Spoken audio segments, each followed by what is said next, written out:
श्री राधा कृष्णाय नमो नमः। सर्वप्रथम मैं भगवान श्री राधा कृष्ण के श्री चरण कमलों की वंदना करता हूँ। आप सभी भक्त श्रोताजनों को भी सादर नमस्कार करता हूँ। ग्रंथ श्री राधा माधव चिंतन में आज की कथा में हम श्री राधा कृष्ण की अभिन्नता तथा श्री राधा के प्रेम की विशुद्धता का सुंदर वर्णन का दो भागों में श्रवण करेंगे। आज की कथा के माध्यम से हम इसके प्रथम भाग का श्रवण करेंगे, जो इस प्रकार से है। श्री कृष्ण ही ब्रह्म है, परमात्मा है, भगवान है। वे सच्चिदानंद स्वप्रकाश और अद्वय ज्ञान स्वरूप है। वे सर्वमय है, सर्वतीत है। वे सर्वज्ञ स्वग अनंत विभु है। वे सर्वलोक महेश्वर सर्वशक्तिमान है। वे अनंत शक्तियों के परमाधार और एकाधार है। वे सगुण निर्गुण निराकार और साकार है। वे ब्रह्म की प्रतिष्ठा है और वे ही आश्रय तत्व है। श्री कृष्ण स्वयं भगवान है। कृष्णस्तु भगवान स्वयं। भगवान श्री कृष्ण है दिव्यज मुरली मनोहर श्याम सुंदर नराकृति परब्रह्म लीलामय लीला पुरुषोत्तम भुवन मोहन श्री विग्रह है। वे अचिंत अनंत विरुद्ध धर्माशय और अपार करुणामय है। वे साक्षात मन्मथ है। वे आनंद चिन्मय रस समुद्र रस स्वरूप आस्वाद और आस्वादक रसिक शेखर हैं। वे अपने अस्मोधर्व नित्य परिवर्तनशील सौंदर्य माधुर के द्वारा विश्व विमोहन सर्वचिंताकर्षक है और सर्वचित्तहर है। यहाँ तक कि अपने स्वरूप सौंदर्य को देखकर स्वयं ही मुक्त हो जाते हैं।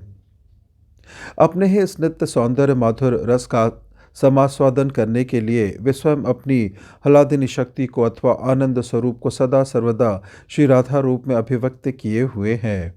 श्री राधा रानी भगवान श्री कृष्ण की स्वरूपा शक्ति है। वे श्री कृष्ण की ही अभिन्न स्वरूपा है। इसी प्रकार श्री कृष्ण श्री राधा के अभिन्न स्वरूप है। इनकी यह रस मधुर लीला सत्य और नित्य है।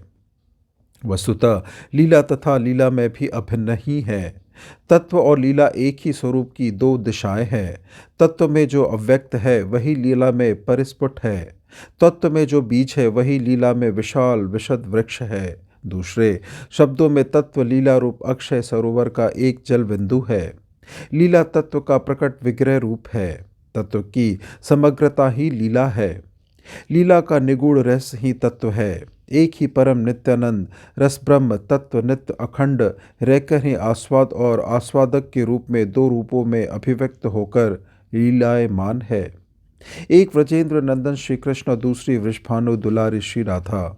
श्री कृष्ण रसमय है और श्री राधा भावमयी है। रति की दृष्टि से श्री राधा रानी मूर्तिमान अधिरूढ़ महाभाव रूपा या मधुरा रति की सजीव प्रतिमा है। मदिया रति यानी श्री कृष्ण मेरे हैं, यह भाव ही गोपी भाव है। इसी भाव की चरम परिणति महाभाव स्वरूपिणी वृषभानु नंदिनी श्री राधा है।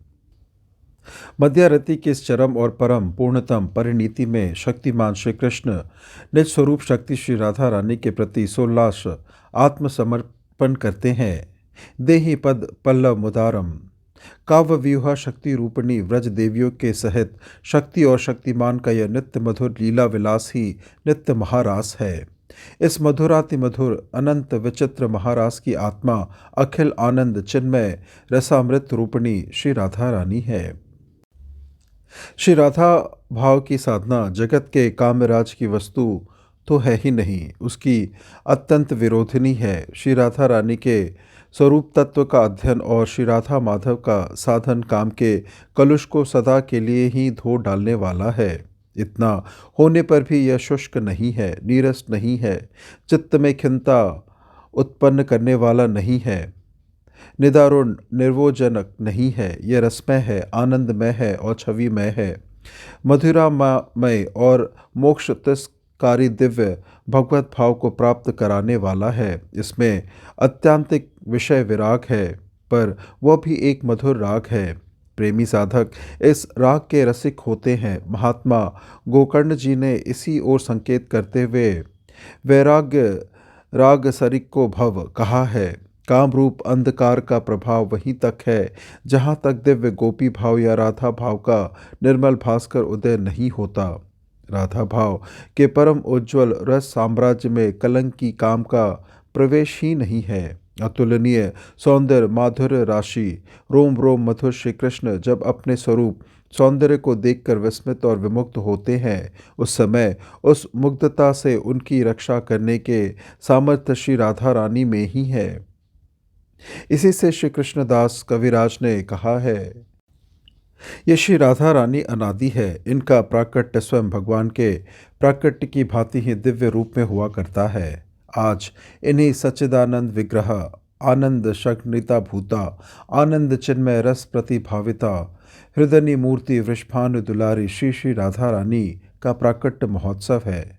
यह न कौतुक है न तमाशा है, न यह मनोरंजन की वस्तु है, न यह काव्य कला के कल्पना कानन के किसी सुगंधित सुमन की कल्पित छाया है।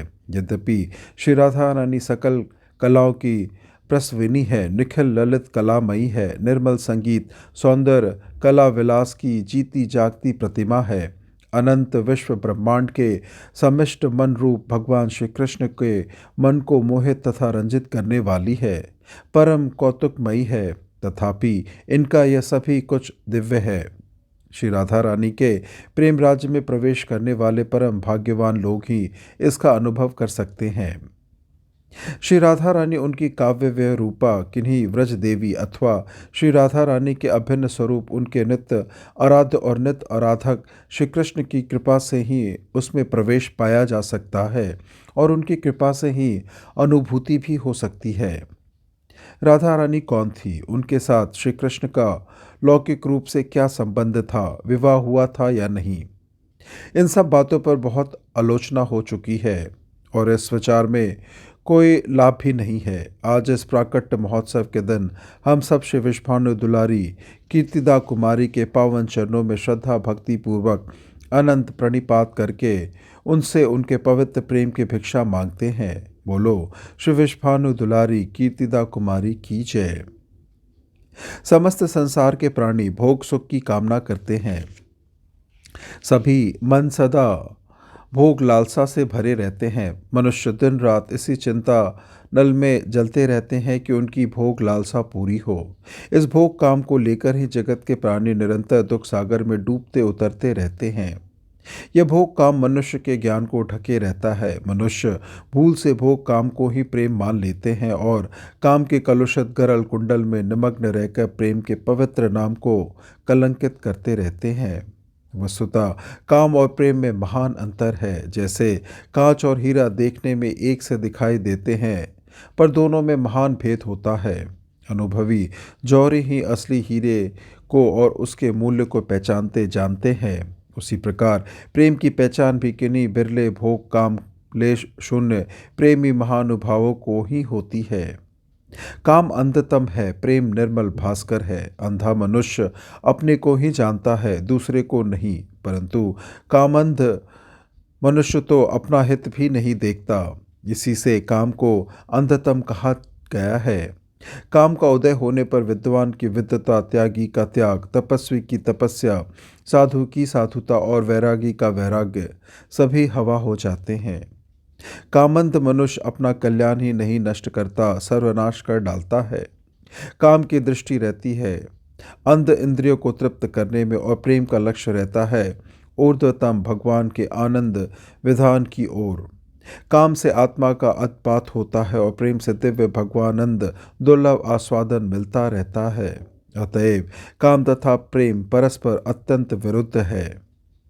काम और प्रेम का भेद बतलाते हुए श्री चैतन्य चरितामृत में कहा गया है, कामेर तात्पर्य निज संभोग केवल, कृष्ण सुख तात्पर्य प्रेम तो प्रबल।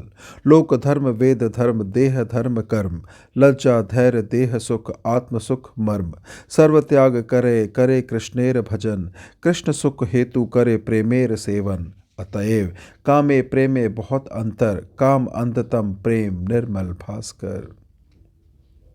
मनुष्य की कामना जब शरीर में केंद्रित होती है तब उसका नाम होता है काम, और जब श्री कृष्ण में केंद्रित होती है तब वही प्रेम बन जाती है। यह निजेंद्रिय तृप्ति की इच्छा भोग सुख कामना जिसकी जितनी कम है वह उतना ही महान है।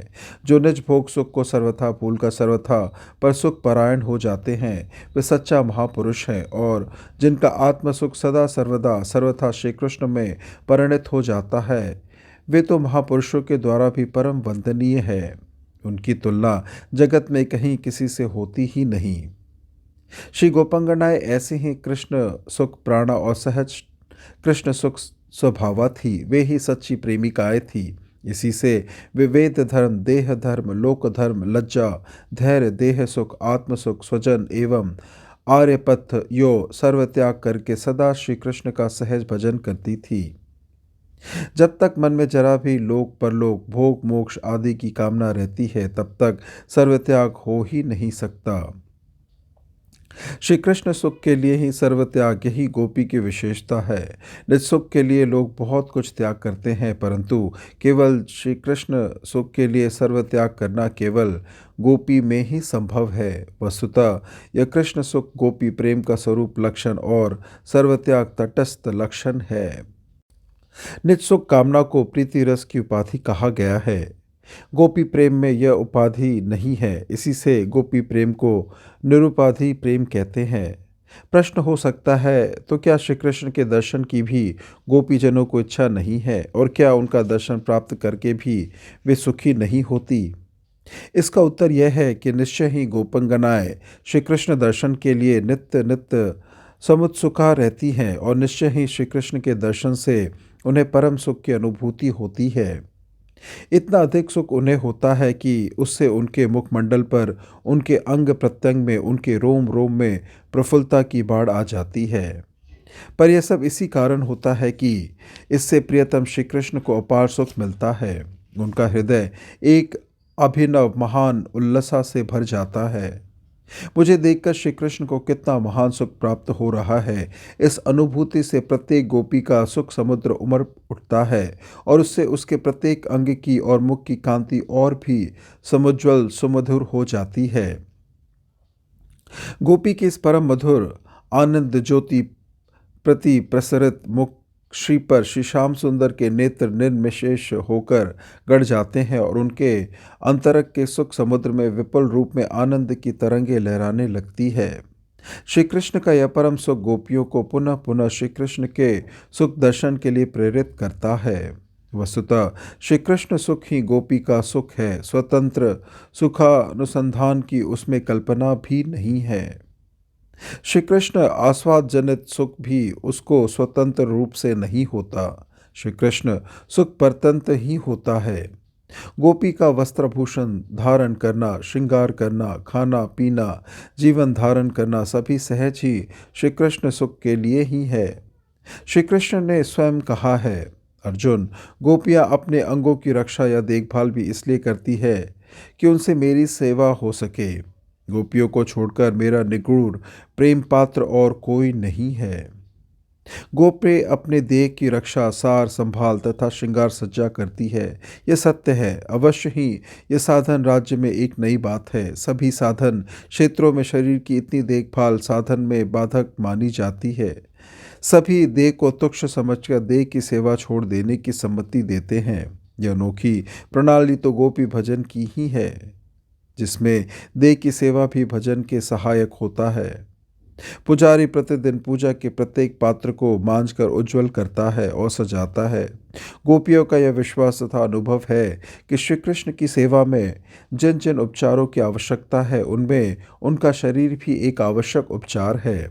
इसलिए वे शरीर रूप इस पवित्र पात्र को नित्य उज्जवल करके श्री कृष्ण पूजा के लिए सुसज्जित करती है। पूजा का उपचार वस्तुतः पुजारी की संपत्ति नहीं होती, वह तो भगवान की ही संपत्ति है। पुजारी तो उसकी देख रेख संभाल सजावट करने वाला है। इसी प्रकार गोपियों के शरीर श्री कृष्ण की संपत्ति है। गोपियों के ऊपर तो उनके यथा योग्य यत्नपूर्वक संभाल करने का भार है। गोपियों के तन मन सभी के स्वामी श्री कृष्ण है। शरीर को धो पोंछकर वस्त्राभूषणों से सजाने पर उसे देखकर श्री कृष्ण सुखी होंगे, और कृष्ण सुख कामना को लेकर ही ये प्रातस्मरणीय व्रज देवियाँ श्री कृष्ण के सेवोपचार के रूप में अपने शरीर की सावधानी से के साथ सेवा करती हैं। यह शरीर सेवा श्री कृष्ण सेवा के लिए ही है, अतः यह भी परम साधन है, प्रेम का एक लक्षण है। अपने पृथक सुख से तो गोपियों की सहज ही विरक्ति है। एक दिन एक गोपी श्री कृष्ण की सेवा में लगी थी। इसमें उसे बड़ा आनंद मिला और उस आनंद के कारण उसमें प्रेम का विकार, अश्रुपात, कंप, जड़ता आदि उत्पन्न हो गए। इस प्रेमानंद से क्षणकाल के लिए सेवानंद में बाधा आ गई। बस गोपी को बड़ा क्रोध आ गया, आनंद पर क्रोध। यहाँ यह क्रोध वस्तुतः उस सेवाजनित प्रेमानंद पर नहीं है, यह आनंद जनित विकार पर है, क्योंकि इस प्रेम विकार ने सेवानंद में बाधा उपस्थित कर दी थी। कमल नैना गोपी ने आंसू बरसाने वाले प्रेमानंद की उच्च स्वर से निंदा की। गोपी गीत में श्री गोपियाँ गाती है, तुम्हारे चरण कमल से भी अधिक कोमल है। उन्हें हम अपने कठोर उरोजों पर बहुत डरते डरते धीरे धीरे से रखती हैं कि कहीं उन्हें चोट ना लग जाए। उन्हीं चरणों में तुम रात्रि के समय घोर वन में भटक रहे हो। कंकड़ पत्थर आदि के आघात से उनमें क्या पीड़ा नहीं होती। हमें तो इसकी संभावना मात्र से ही चक्कर आ रहा है। श्री कृष्ण हमारे श्याम सुंदर प्राण प्रियतम, हमारा जीवन तुम्हारे लिए ही है। हम तुम्हारे लिए ही जी रही हैं, हम तुम्हारी ही हैं। इस श्लोक में आए हुए शब्दों पर गहराई से ध्यान देने पर तीन बातें स्पष्ट होती हैं। गोपियाँ अपनी विरह व्यथा से जितनी व्यथित है, उससे कहीं बहुत अधिक पीड़ा उनको इस विचार से हो रही है कि हमारे वशोजस से प्रियतम के कोमल चरण तल को चोट लगेगी। गोपियाँ अपने वक्षस्थल पर श्री कृष्ण का चरण स्पर्श प्राप्त करके महान सुख को प्राप्त होती है, परंतु उस सुख में प्रियतम के सुख को नहीं भूल जाती। गोपियों को अपने सुख का विरोधी भय लगता रहता है। इसी से वे डरती डरती श्याम सुंदर के चरणों को धीरे धीरे हृदय पर धारण करती हैं। गोपियों के हृदय पर चरण रखने से श्री कृष्ण को भी सुख ही होता है, पर उस सुख में भी गोपियों को यह शंका हो जाती है कि कहीं कोमल चरण कमलों को चोट ना लग जाए। गोपियों में इसलिए सहज ही निज सुख का अनुसंधान नहीं है। उनके शरीर, मन, वचन की सारी चेष्टाएं और संकल्प श्री कृष्ण के लिए ही होता है। इसी से उनका सर्वत्याग स्वाभाविक है। गोपियों में सर्वत्याग की भी विचार विशुद्धि बुद्धि नहीं है। हमारे सर्वत्याग से श्री कृष्ण सुखी होंगे, इस प्रकार के विचार से वे सर्वत्याग नहीं करती। उनमें श्री कृष्ण सुख कामना की कर्तव्य बुद्धि भी नहीं है। श्री कृष्ण के प्रति सहज अनुराग ही यह सर्वत्याग कराता है। यह तो गोपियों का सहज स्वभाव है, उनका स्वरूपभूत लक्षण है। उनकी प्रत्येक क्रिया सहज ही श्री कृष्ण सुख के लिए ही होती है। इस प्रकार से ग्रंथ श्री राधा माधव चिंतन में आज की कथा के माध्यम से हमने प्रथम भाग में श्री राधा कृष्ण की अभिन्नता तथा श्री राधा प्रेम की विशुद्धता का सुंदर वर्णन का श्रवण किया। अगली कथा में हम इसके दूसरे अध्याय का श्रवण करेंगे। कथा श्रवण करने के लिए और अपना बहुमूल्य समय देने के लिए आपको धन्यवाद। त्रुटियों के लिए क्षमा प्रार्थी हूँ। श्री राधा कृष्णाय नमो नमः।